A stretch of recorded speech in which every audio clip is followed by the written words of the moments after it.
Best varicose veins చికిత్సనే పొందండి. నొప్పి లేని చికిత్స కోసం సంప్రదించండి ఎవిస్ హాస్పిటల్. నమస్కారం. పంచతంత్ర కథలు చెప్పుకుంటున్నాం మనం. ఈ పంచతంత్రంలో చాలా చిత్రమైన కథలు ఉంటాయండి. టిట్టిభ సముద్ర కథ చాలా ఫేమస్ కథ అండి ఇది. ఈ టిట్టిభం అంటే లకుముకి పిట్ట అని చెప్తారు. ఒక సముద్ర తీరంలోనట ఒక లకుముకి పిట్టల జంట టిట్టిభ దంపతులు ఇద్దరు ఉండేవాళ్ళు, భార్యాభర్త. ఒక ఆడపిట్ట, ఒక మగ పిట్టను. అయితే కొంత భార్యాభర్త ఇద్దరు రెండు పిట్టలు కలిసి ఉండగా కొంతకాలానికి ఈ ఆడపిట్ట గర్భవతి అయిందట. అయితే అదేం చెప్పింది, టిట్టిభంతో సంతానం కలిగే సమయం వచ్చింది, ఎక్కడైనా గూడుగట్టు ఏదైనా స్థలం చూడు అనేసరికల్లా ఈ టిట్టిభం అంది, ఎక్కడికో వెళ్ళటం ఎందుకు, మనం సముద్ర తీరంలో ఉన్నాం, ఈ సముద్ర తీరాన్నే గుడ్లు పెట్టు, నువ్వు సరిపోతుంది, ఇక్కడే పెట్టుకోవచ్చుగా, తీరం హాయిగా ఉంటుంది, చక్కగా చల్లగా ఉంటుంది, ఇసుక బాగుంటుంది, అన్ని కాలాల్లోనూ సుఖంగా ఉంటుంది, కాబట్టి సముద్ర తీరంలోనే గుడ్లు పెట్టవలసిందని మగపిట్ట ఆడ టిట్టిభానికి చెప్పింది. చెప్పేసరికల్లా ఈ టిట్టిభం ఏమందంటే, సముద్రుడు ప్రతిసారి ఒకలాగా ఉండడు, అలలు రకరకాలుగా ఉంటాయి, కాలానికి తగినట్టుగా అలలు ఉంటాయి, పౌర్ణములు అమావాస్యలు వచ్చినప్పుడు వేరే రకంగా మారుతుంది, మరి గుడ్లకి ఏదైనా ఇబ్బంది వస్తుంది మన సంతానానికి అని ఆడపిట్ట చెప్పినా టిట్టిభం ఏమందట, సముద్రుడికి అంత ధైర్యమా, నాలాంటి ఒక పిట్ట తాలూకు సంతానాన్ని తీసుకునేంత ధైర్యం ఉందా సముద్రుడికి, ఏం చేస్తాడో చూద్దాం, ఏం పర్వాలేదు, మనం ఇక్కడే గుడ్లు పెట్టుకుందాం, ఇక్కడే పిల్లల్ని పెట్టుకుందామని పదే పదే గట్టిగా బలపరిచింది. సరే, ఇంకా ఆడపిట్ట ఏం చేసిందట, ఆ సముద్ర తీరంలోనే ఒక గుంట తీసి అందులో గుడ్లు పెట్టింది. అయితే ఈ టిట్టిభ అంట ఇద్దరి మాటలని సముద్రుడు కూడా విన్నాడు. ఇంత ఉన్న లకుముకి పిట్టకి ఇంత పొగరా, ఈ గుడ్లు లాగేస్తే ఇదేం చేస్తుందో చూద్దాము, ఏం చేయగలదో చూద్దామని ఏం చేశాడట సముద్రుడు, పెద్ద అల నెపంతో ఒక పెద్ద అల విరుచుకుపడి తీరానికి కొంచెం దూరంగా, అంటే అలలు తగలని చోట ఉన్నటువంటి ఈ టిట్టిభాల తాలూకు గుడ్లని లోపలికి లాగేసుకున్నాడట. ఈ ఆడ టిట్టిభం గుడ్లు పెట్టాక ఎక్కడికో తిండి కోసం వెళ్ళింది. ముందంతా తిండి తింటాయి బాగా పిట్టలు, తినడం కోసం తిరిగి కాసేపు పెట్టి ఇక్కడ కూర్చుంటుంది, మళ్ళీ అది లేచి వెళ్తుంది, గుడ్లని ఒంటరిగా కూడా వదిలిపెడతాయి. అది వెళ్ళిన సమయంలో ఈ సముద్రుడు వచ్చి గుడ్లని లాగేశాడు. సాయంకాలం ఆహార సేకరణ పూర్తయి వెనక్కి తిరిగి వచ్చిన ఆడ టిట్టిభం చూసుకుంది, ఇక్కడ గుడ్లు లేవు, గుంటుంది, నా గుడ్లు లేవు, వలవలా ఏడ్చింది, శోకాలు పెట్టింది, అయ్యో ఈ సీజన్లో పెట్టిన గుడ్లు పోయినాయో అని. మగపిట్ట కూడా వచ్చేసరికల్లా ఈ ఆడదాని దుఃఖం వర్ణనాతీతం, సంతానాన్ని పోగొట్టుకున్న స్త్రీ సౌహృదయం ఎలా ఉంటుంది, ఏడ్చింది. ఏడ్చేసరికల్లా ఈ టిట్టిభానికి పిచ్చి కోపం వచ్చింది.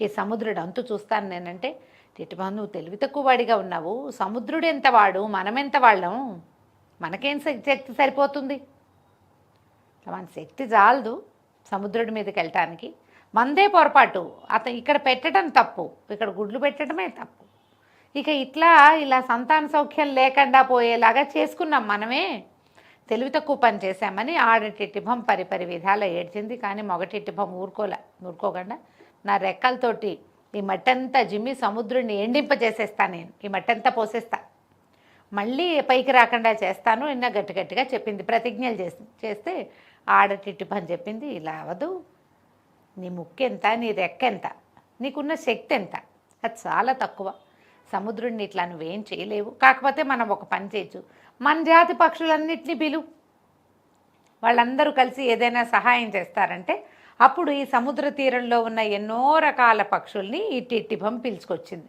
బెగురు పక్షులని, చిన్నపన్న హంసలని, కొంగలని, తనలాంటి ఇంకా కొన్ని టిట్టిభాలని ఇట్లా అందరినీ పిలిచి, ఇంత అన్యాయం జరిగింది, మేము మరీ అలలు వచ్చే దగ్గర పెట్టలేదు, సముద్ర తీరంలోనే పెట్టాం, కానీ బాగా ఎగువకి గుడ్లు పెట్టుకున్నాం, సముద్రుడు కావాలని దుష్టబుద్ధితోటి నా గుడ్లను అపహరించాడు, ఈ అపహరించిన గుడ్లను వెనక్కి తీసుకోవాలంటే ఏం చేయాలి, మనం అందరం కలిసి ఈ మట్టి అంతా ఎత్తిపోసి, సముద్ర తీరంలో అంతా ఇసుకేగా ఉంటుంది, ఇదంతా ఎత్తిపోసి ఈ సముద్రుడిని ఎండింపజేసేద్దాము, సముద్రుడు మళ్ళీ పైకి రాకుండా చేద్దాం, సముద్రుడిని లోపలికి వెళ్ళిపోయేలాగా ఇంకిపోయేలాగా చేద్దామని టిట్టిభం అడిగిందట. అయితే ఈ పక్షుల్లో కొన్ని ఏం చెప్పాయంటే, ఇట్లా కాదు, సముద్రుడి మీదకి బలవంతుడు సముద్రుడు, మనం వెళ్ళకూడదు, ఇతనికంటే బలవంతుడు అయిన వాడిని అతని మీద ప్రయోగించాలి. కథలో ఉన్న నీతి పాఠం అన్నమాట ఇది. పక్షులకి ఇంత ఉంటుందా అని అడగకూడదండి. దీని వెనకాలన్న పాయింట్ ఏమిటో అర్థం చేసుకోవాలి. ఓ చిన్న పక్షిగా దానివల్ల కాదు, కానీ పక్షులకి రాజు ఒకడు ఉంటాడు. అతడు సముద్రుడి కంటే బలవంతుడు అయ్యి ఉండవచ్చు. ఇతను వీళ్ళందరూ ఏమన్నారు, గరుత్మంతుడు మనకి రాజు, పక్షులకి రాజు కదా ఆయన, పక్షిరాజు.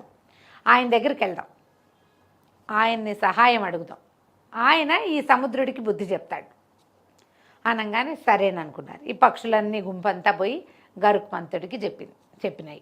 టిట్టిభ పక్షి పెట్టినటువంటి గుడ్లని సముద్రుడు దుష్టబుద్ధితోటి అపహరించాడు అనేసరికల్లా గరుత్మంతుడికి చాలా కష్టమేసింది. అరే, సముద్రుడు ఇంత పని చేస్తాడా? నేను మోసే భగవంతుడైనటువంటి విష్ణుమూర్తి నివసించే స్థలం సముద్రుడు, అంతే కదా, పాల సముద్రంలో ఉంటాడు విష్ణుమూర్తి. అంటే సముద్రుడు నివాస స్థానంగా ఉన్నాడు భగవంతుడికి. ఆ భగవంతుడికి వాహనంగా ఉన్నాను నేను.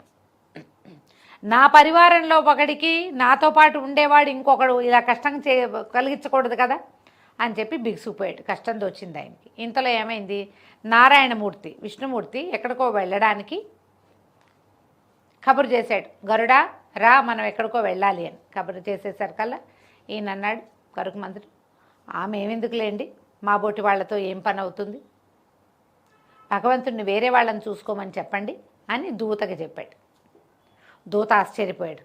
ఇదేమిటి, ఎందుకు ఇలా ఎందుకు మాట్లాడుతున్నావంటే, ఏం చేయను మరి, నేను భగవంతుడికి వాహనంగా ఉన్నా కూడా నాకే విలువ లేదు ఇక్కడ. భగవంతుడి నివాస స్థానమైనటువంటి సముద్రుడు నన్ను అవమానించాడు, నేను అవమానాన్ని తీసుకోలేను, అవమానపడలేను. నేను అవమానపడుతూ కూడా మళ్ళీ ఆ సముద్రం మీదకే వెళ్ళి ఆ స్వామివారిని ఎక్కించుకోవటం నా వల్ల అవ్వదు అని చెప్పాడు. చెప్పేసరికల్లా ఈ దూత వెనక్కి వెళ్ళి విష్ణుమూర్తికి చెప్పాడట, గరుడు ప్రణయకోపంతో ఉన్నాడు ప్రభు మీ మీద. సముద్రుడు ఒక పక్షి యొక్క గుడ్లను అపహరించాడని ఒక కథ నడుస్తోంది అక్కడ. తమ పరివారంలో ఒక పక్షి తాలూకు గుడ్లను సముద్రుడు అపహరించడం వల్ల ఆ సముద్రుడిలోకే వచ్చి మిమ్మల్ని ఎక్కించుకోవడానికి గరుడు ఇష్టపట్టలేదు అనగానే విష్ణుమూర్తి ఆయన తెలుసుకున్నాడనమాట ఏం జరిగింది అని. తెలుసుకుని ఆయన గరుడు దగ్గరికి స్వయంగా స్వామి వచ్చి, గరుడా ఈ కోపం చాలించు, సముద్రుడిని కేకలేద్దాం అని చెప్పి సముద్రుడిని ఆదేశించాడట. పక్షి గుడ్లు తీసుకెళ్ళొద్దు, నీ తీరంలో పెట్టబడిన గుడ్లని ఇక నువ్వు ముట్టుకోకూడదు. ఎవరు పెట్టినా సరే, ఏ జాతి పక్షులు పెట్టినా జంతువులు పెట్టుకున్నా తీరంలో పెట్టిన గుడ్లని ముట్టుకోకూడదు. ఆ గుడ్ల దాకా వెళ్తాయి నీళ్లు, కానీ గుడ్లను లాక్కోవు. ఇలాంటి ఆదేశాన్ని ఇచ్చి ఈ లకుముకి పిట్ట టిట్టిభం తాలూకు గుడ్లని అపహరించిన గుడ్లని మళ్ళీ వెనక్కి ఇప్పించాడట విష్ణుమూర్తి. ఆ గుడ్లు మళ్ళీ అలలతో పాటు లోపలికి వెళ్ళింది, అలతో పాటే బయటకు వస్తాయి సముద్రంలో, గమనించండి.